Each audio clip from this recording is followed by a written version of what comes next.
Universidad Autónoma de Madrid, Facultad de Filosofía y Letras, Departamento de Lingüística, Lenguas Modernas, Lógica y Filosofía de las Ciencias. Origen e implicaciones filosóficas de las medidas cuánticas sin interacción. La filosofía de la física de M. Renninger,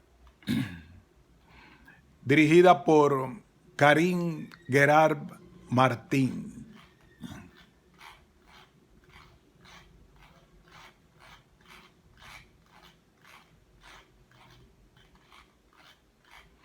Introducción.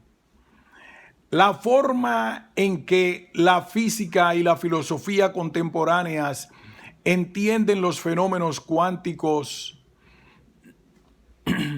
proviene de la forma en que los entendieron Bohr y Heisenberg, creadores, entre otros, del núcleo esencial de la interpretación de Copenhague, la interpretación mayoritaria de la mecánica cuántica. Según ellos, para extraer información de un objeto es necesario interaccionar con este.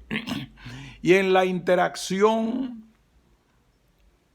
debido al postulado cuántico, siempre se produce un intercambio de energía cuya magnitud es múltiplo del quantum de acción. Por consiguiente, el intercambio energético que se da entre el dispositivo de observación y el objeto observado cuando interaccionan provoca una perturbación inevitable que origina una indeterminación en su medida. En palabras de Bohr y Heisenberg, el postulado cuántico implica que toda observación de los fenómenos atómicos lleva aparejada una interacción con el aparato de observación que no puede ser despreciada. La ecuación del movimiento para la función de probabilidad contiene ahora la influencia de la interacción con el aparato de medida. Esta influencia introduce un nuevo elemento de incertidumbre. Heisenberg. Más Renninger, físico especialista en la interferencia de rayos X, presentó en 1953 y en 1960 unos experimentos en los que se podía atraer y extraer información de un objeto cuántico o clásico sin que éste fuera perturbado. Por consiguiente, dichos experimentos implicaban la necesidad de revisar la inevitabilidad de la perturbación ejercida por el dispositivo de medida que el objeto medido. Las consecuencias de dicha perturbación, la interpretación de Copenhague extraía, y entre ellas la justificación que ésta ofrecía de las relaciones de indeterminación de Heisenberg, la justificación habitual de la relación de incertidumbre como una inevitable retroacción de cada proceso de medida sobre el sistema medido se derrumba. M. Renninger. En este trabajo llamaremos IFMs, Interaction Free Measurements, medidas sin interacción, a los dos experimentos de Renninger, aunque él no los denominó con este término. De hecho, él llamó medida negativa al experimento de 1960, puesto que consiste en una afirmación de una ausencia de resultados positivos. Si denominamos IFMs a sus experimentos, es porque presentan las mismas características esenciales que las actuales IFMs, que se iniciaron a partir de la publicación en 1993 del experimento de Elitzur y Weidman. El modelo básico de las IFMs actuales se realiza en un interferómetro óptico, dispositivo que se basa en el denominado experimento de la doble rendija. Es por esta razón, en primer lugar, vamos a ver brevemente en por qué consiste dicho experimento, para después introducirnos en el funcionamiento del experimento IFM. El experimento de la doble rendija. Este experimento muestra que si en una cámara oscura se emite un haz de luz que se dirige a un diafragma con dos rendijas y tras el diafragma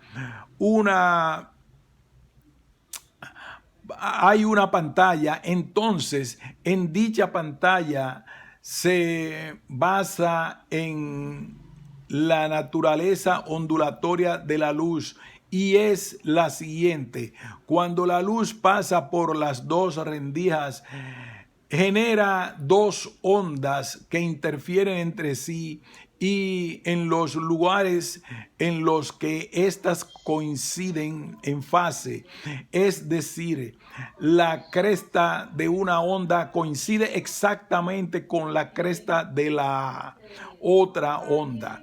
Se suma cresta con cresta y valle con valle, y se produce interferencia constructiva.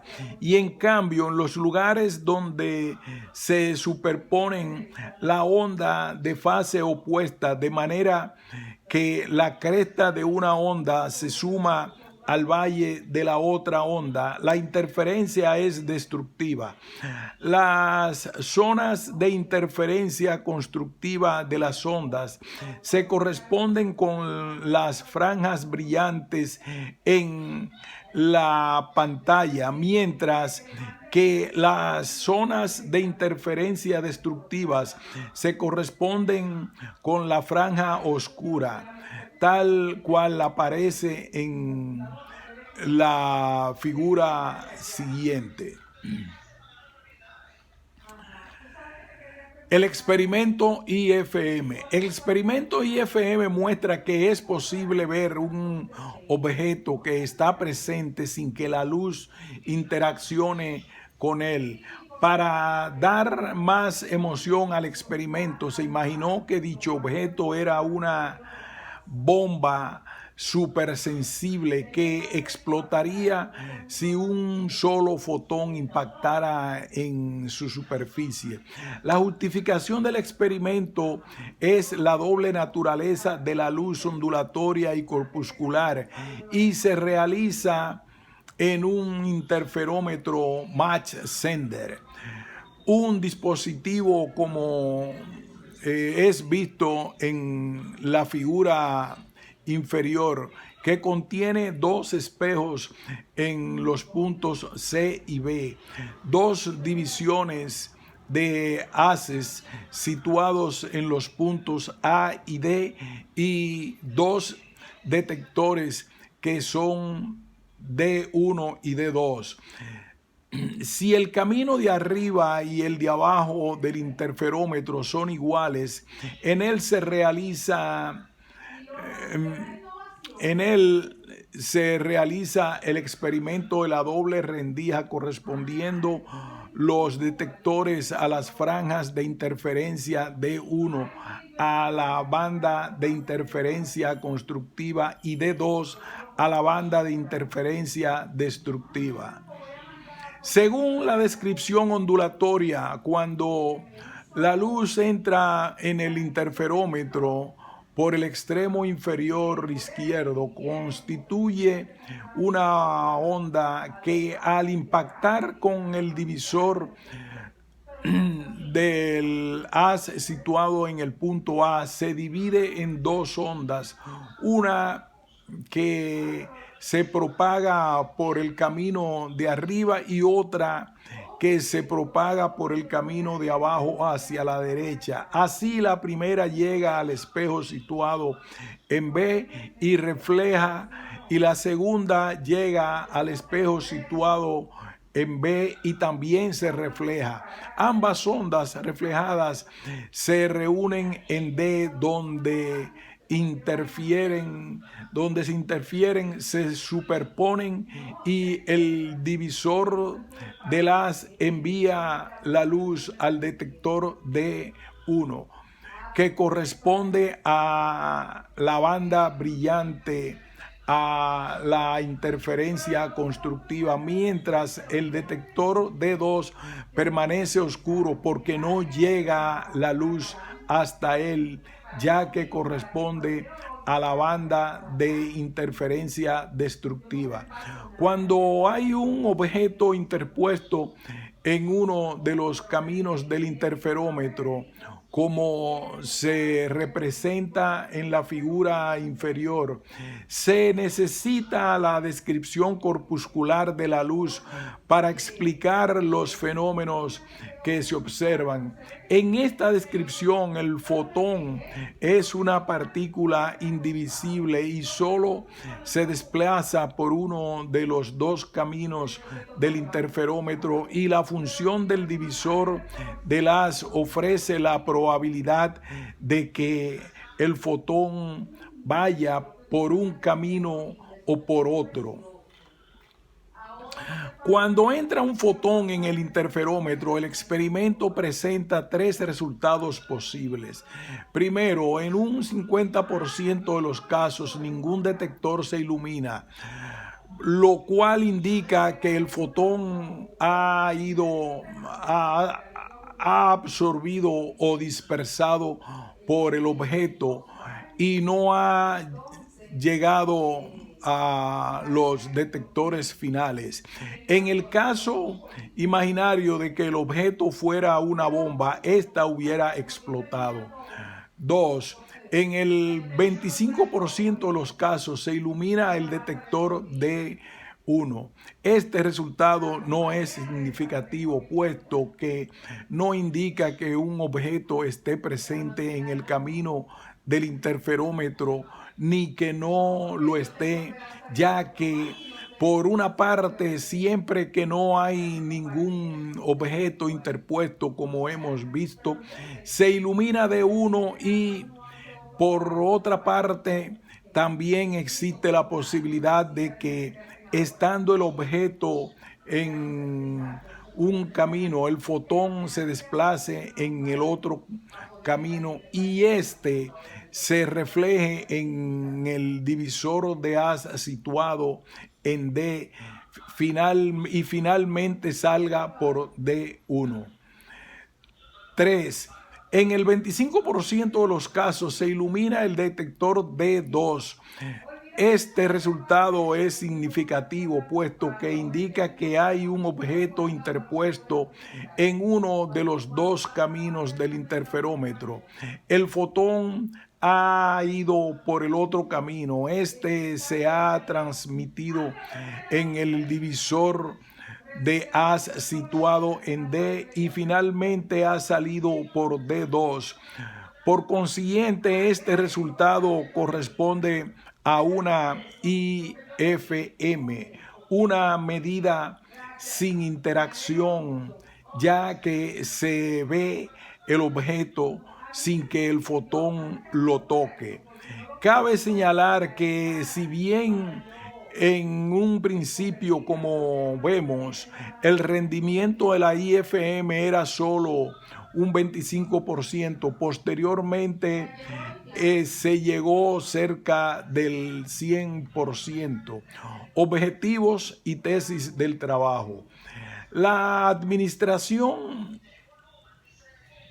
La admiración que provocan los experimentos IFMs llevó a preguntarnos por qué y cómo surgieron así la búsqueda del origen de las IFMs y del contexto en que éstas nacieron.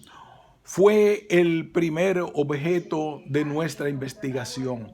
Al descubrir que aparecieron en el marco del debate filosófico sobre la interpretación de los fundamentos de la mecánica cuántica, apareció un nuevo objeto a investigar: cómo afectan a dicha interpretación y muy especialmente a la necesidad de renunciar a algunos de los principios realistas de la física clásica que defendían muchos físicos.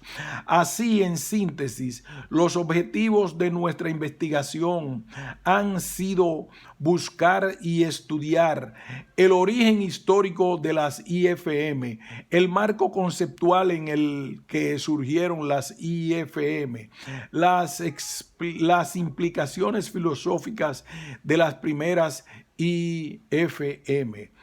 Y la tesis que pretendemos defender en este trabajo, en el que exponemos los resultados de nuestra investigación, es que las IFMs tienen su origen en dos experimentos de Renninger que surgieron en el marco del debate de la primera mitad del siglo XX sobre la interpretación de la mecánica cuántica, y sus implicaciones filosóficas llevan a la pertinencia de revisar la justificación de enunciados fundamentales que Bohr y Heisenberg transmitieron a la interpretación dominante. Las primeras IFMs. La búsqueda del origen en las IFMs nos llevó a encontrar en los primeros trabajos que Renninger publicó en 1953 y en 1960. El primero de forma implícita y el segundo de forma explícita, el germen del cual surgieron los experimentos IFMs. Aunque Renninger era un físico experimental especializado en cristalografía, concretamente en la física de interferencia de rayos X, se sentía también atraído por los problemas fundamentales de la mecánica cuántica y, utilizando su habilidad experimental, diseñó dos experimentos mentales que publicó como aportación al debate de la interpretación del formalismo de la mecánica cuántica.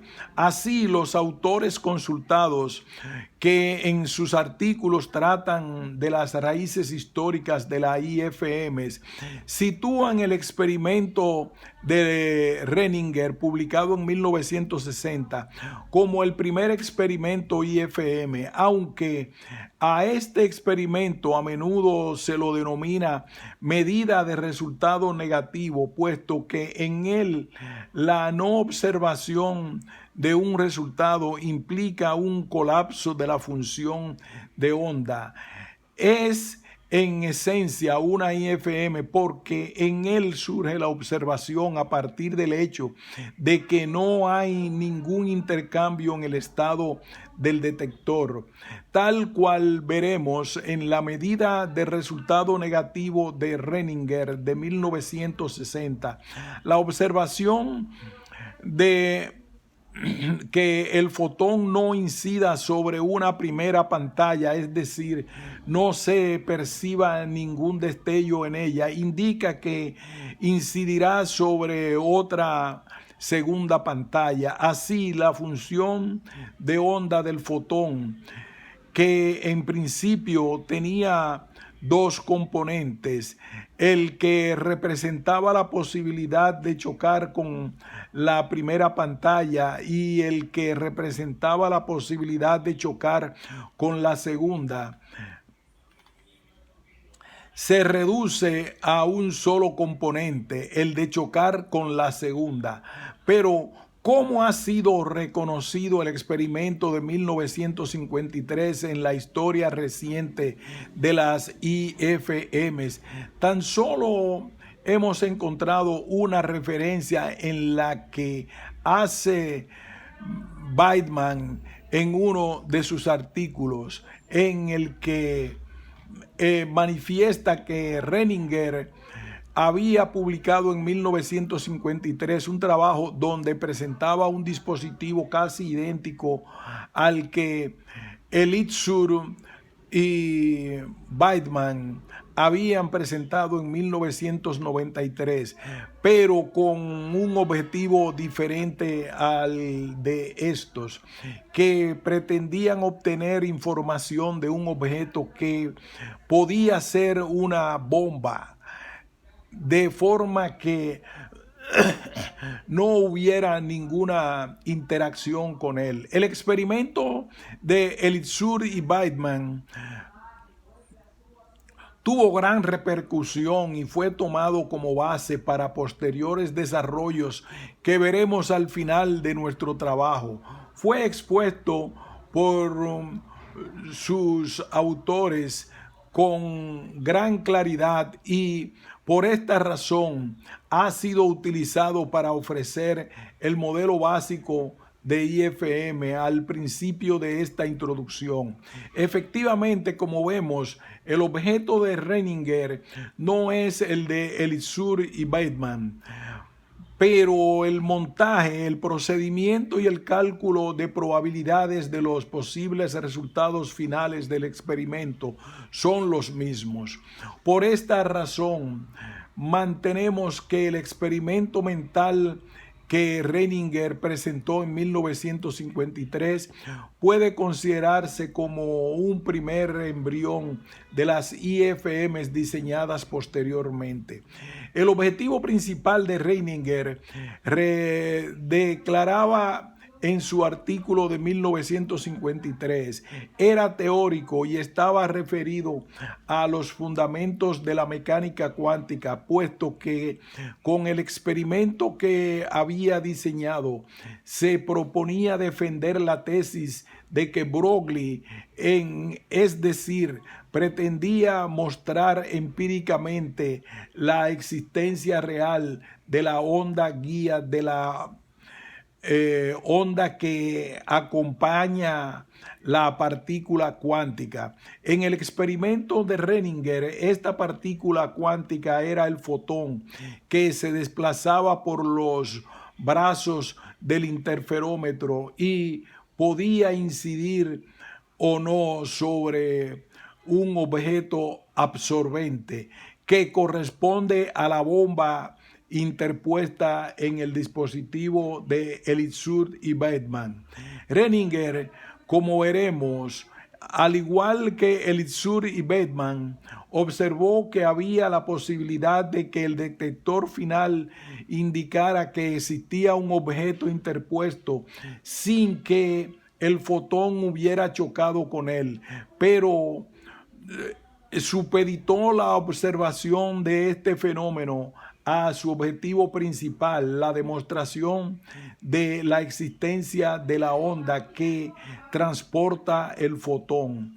Como mantiene de Baer, como mantiene de Baer, el objetivo con el que Renninger diseñó el experimento de 1953 se situaba en el marco conceptual de la interpretación del significado que se había de atribuir al formalismo de la mecánica cuántica, tema que se debatía en la época, y la aportación de Renninger continúa siendo válida medio siglo después, cuando sigue sin haber acuerdo sobre los principios epistemológicos de la mecánica cuántica.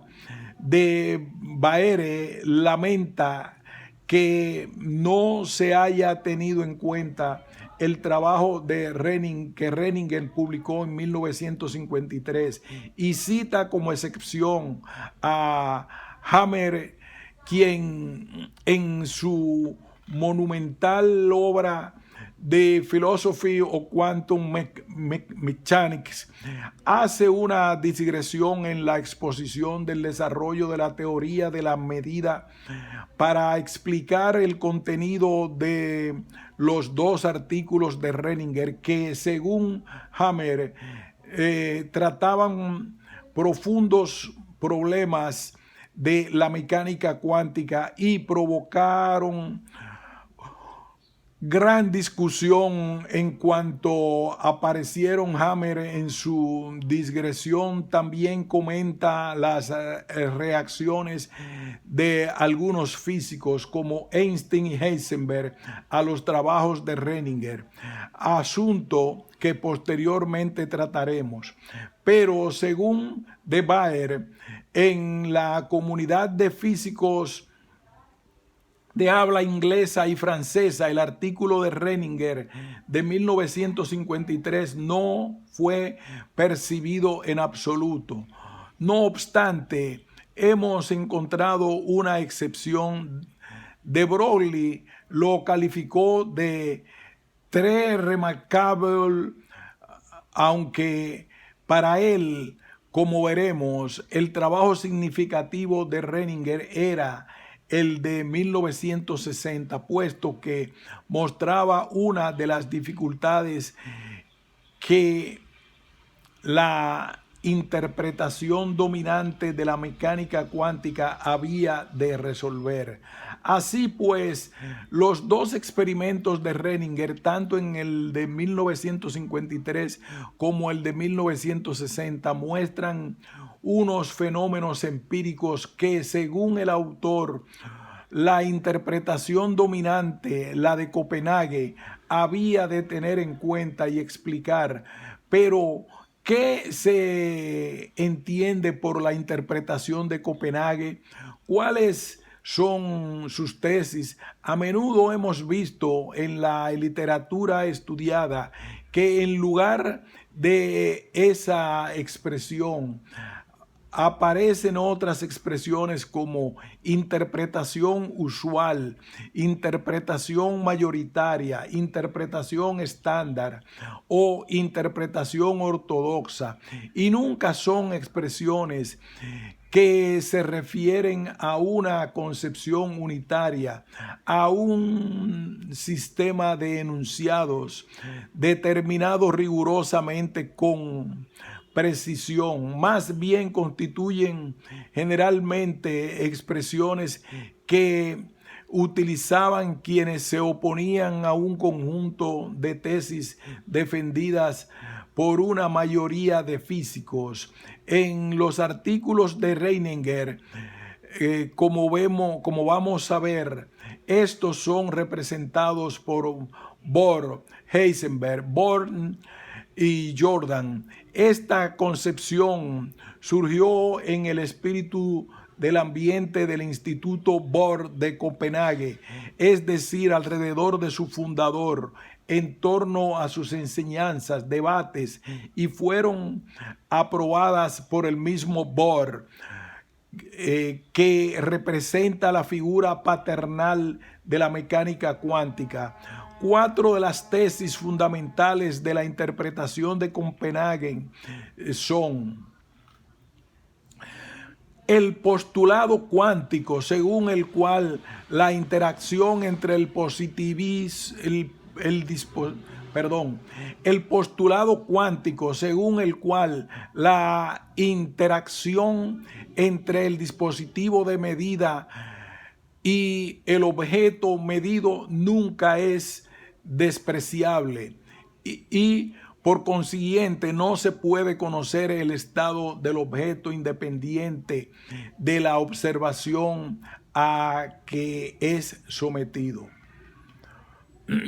El dualismo de descripciones complementarias que se excluyen mutuamente, como la imagen de onda y la imagen de partícula, y la descripción espaciotemporal y la descripción causal de un proceso. Las relaciones de indeterminación de Heisenberg, que impiden la medida exacta y simultánea de dos magnitudes conjugadas, como la posición y el momento de una partícula. La interpretación probabilística de Born, según la cual la función de onda es un recurso simbólico que describe una probabilidad de realizar determinadas observaciones bajo determinadas condiciones. La exposición de esta tesis era a menudo acompañada de actitudes antirrealistas por las cuales se dudaba de principios fundamentales de la física clásica, como la siguiente manifestación de Heisenberg.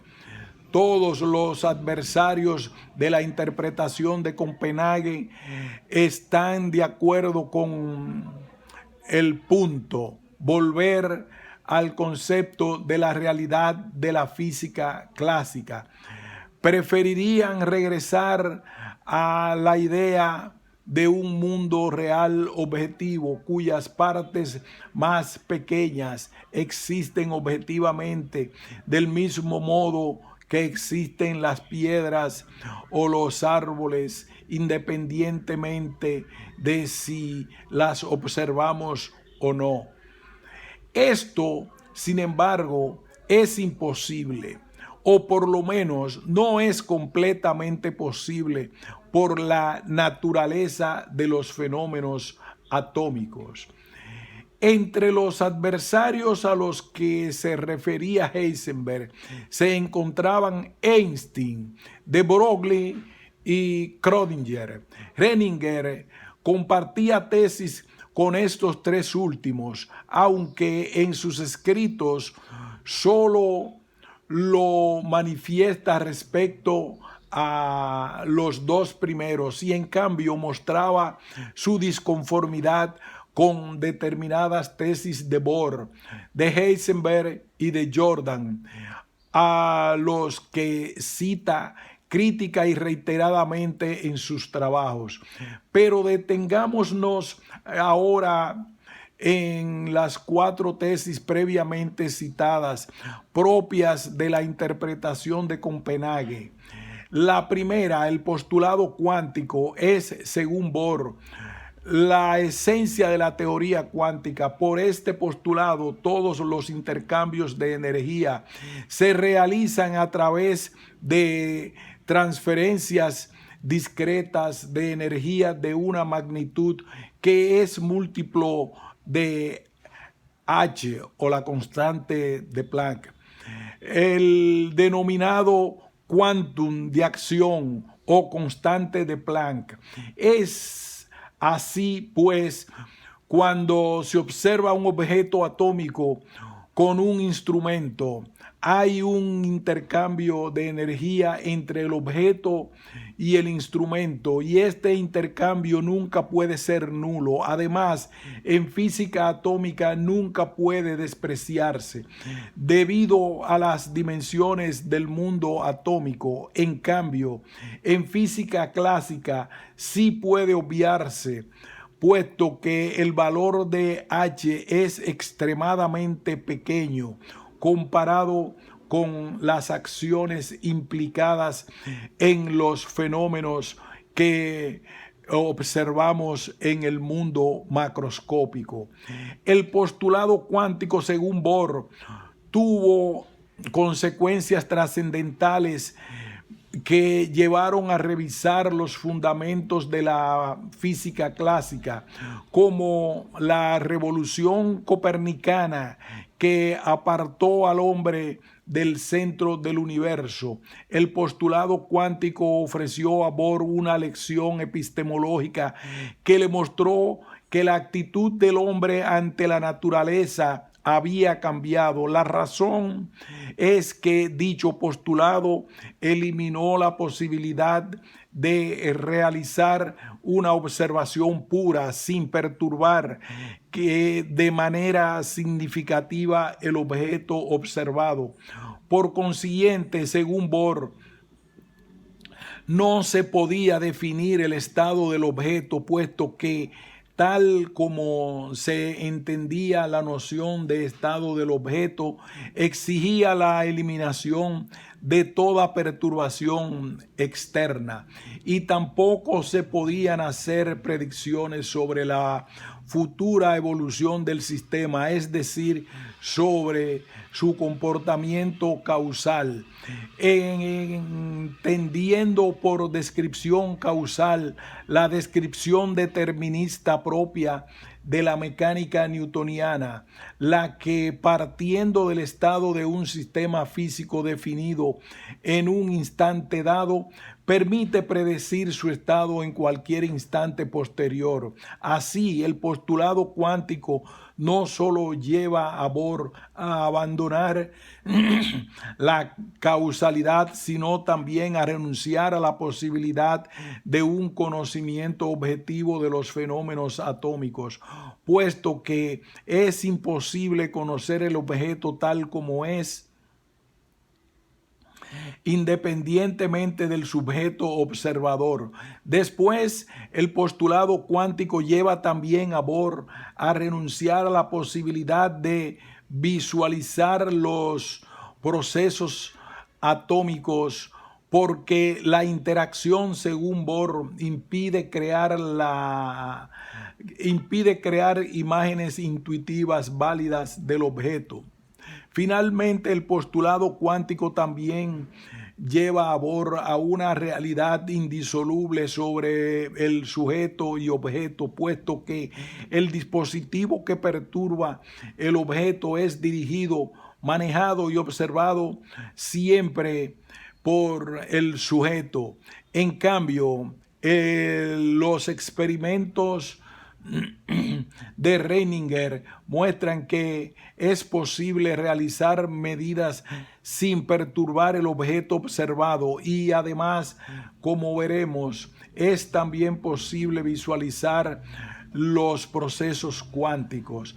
Respecto a la segunda tesis de la interpretación de Copenhague, la complementariedad, encontramos que en la obra de Bohr es una noción omnipresente y fundamentalmente que también deriva del postulado cuántico, puesto que al observar un objeto se produce un intercambio de energía entre el objeto y el instrumento, y dicho intercambio provoca una perturbación tan significativa en el objeto que puede generar descripciones tan diferentes que se excluyan mutuamente. Pero aunque dichas descripciones sean excluyentes, son necesarias para describir de forma completa el objeto, y por esta razón Bohr las considera complementarias. Bohr aplicó reiteradamente la noción de complementariedad a la luz, puesto que para comprenderla se necesita la descripción ondulatoria, esta que explica fenómenos como la interferencia y la difracción de las ondas luminosas, y la descripción corpuscular, que explica fenómenos como el efecto fotoeléctrico y el efecto Compton.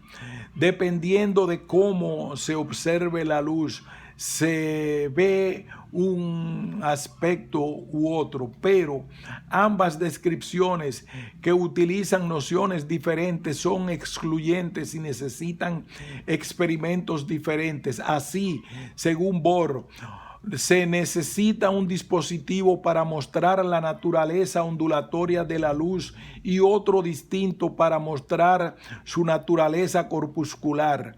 Dependiendo del dispositivo que se utilice para observar la luz, se ve un aspecto u otro. En cambio, como veremos, Renninger diseñó un dispositivo en el que se percibían los dos aspectos. Respecto a la tercera tesis de la interpretación de Copenhague, las relaciones de indeterminación de Heisenberg, cabe señalar que la justificación que se les daba era la interacción entre el instrumento de medida y el objeto que se pretendía medir. Dicha interacción se mostraba en el experimento mental del microscopio de alta resolución, que funciona con rayos gamma, con el que Heisenberg pretendía medir la posición y el momento de un electrón. Cuando los rayos incidían sobre el electrón para determinar la posición de éste, provocarían una alteración en su momento, y dicha perturbación imposibilitaría el conocimiento exacto de la posición y el momento del electrón. En cambio, como veremos, Renninger presentaba sus medidas sin interacción como objeción a la justificación que los seguidores de la interpretación mayoritaria ofrecían de la indeterminación del objeto medido, que era debida a la inevitable interacción producida por el proceso de medida. Así vemos y hemos visto que Heisenberg derivaba las relaciones de indeterminación del postulado cuántico en esencia de la teoría cuántica, según Bohr, y estas relaciones se llevaban a renunciar a la causalidad como Bohr. El argumento que presentaba Heisenberg era que la causalidad no se puede aplicar a los fenómenos cuánticos, porque en el enunciado condicional que constituye la formulación de la ley de causalidad, si conocemos con precisión el presente, entonces somos capaces de predecir el futuro. El antecedente no puede ser verdadero porque debido a las relaciones de indeterminación, el presente nunca se podrá conocer con precisión. Por su parte, Bohr, a partir de las relaciones de indeterminación de Heisenberg, derivaba la complementariedad anteriormente citada entre la descripción espaciotemporal y descripción causal. El argumento que Bohr presentaba era que si se predeterminaba con precisión la situación en el espacio y el tiempo de un objeto, no se podía medir con precisión su momento, es decir, su energía, que él asociaba con la descripción causal. En cambio, veremos que Renninger, aunque acepta y utiliza, las asociaba con su descripción causal. En cambio, veremos que Renninger, aunque acepta y utiliza las relaciones de indeterminación. No considera que haya ninguna incompatibilidad entre la descripción espaciotemporal y la descripción causal, puesto que en uno de sus experimentos estudia la onda que se propaga en el espacio y en el tiempo como una realidad física sobre la cual se puede causalmente influir, y Renninger no asocia la energía a la descripción causal como hace Bohr. Respecto a la cuarta tesis de la interpretación de Copenhague, cabe señalar que hemos encontrado que la noción de la función de onda desde su aparición creó muchos problemas de interpretación, puesto que funcionaba muy bien, pero no se sabía exactamente qué significado otorgarle. No se sabía si dotarla de un significado físico o tan solo simbólico e instrumental. Finalmente se adoptó la interpretación estadística de Born, según la cual la función de onda es un recurso matemático para calcular la probabilidad de obtener un determinado resultado en una medida. Como veremos, Renninger acepta la interpretación estadística y la interpretación de Copenhague, pero no se conforma con ella y pretende mostrar a través de su experimento que la onda es también una realidad física. La oposición a la interpretación de Copenhague. Hemos visto que Renninger presenta los fenómenos que ha descubierto para que sean comprendidos e integrados en la interpretación de la mecánica cuántica.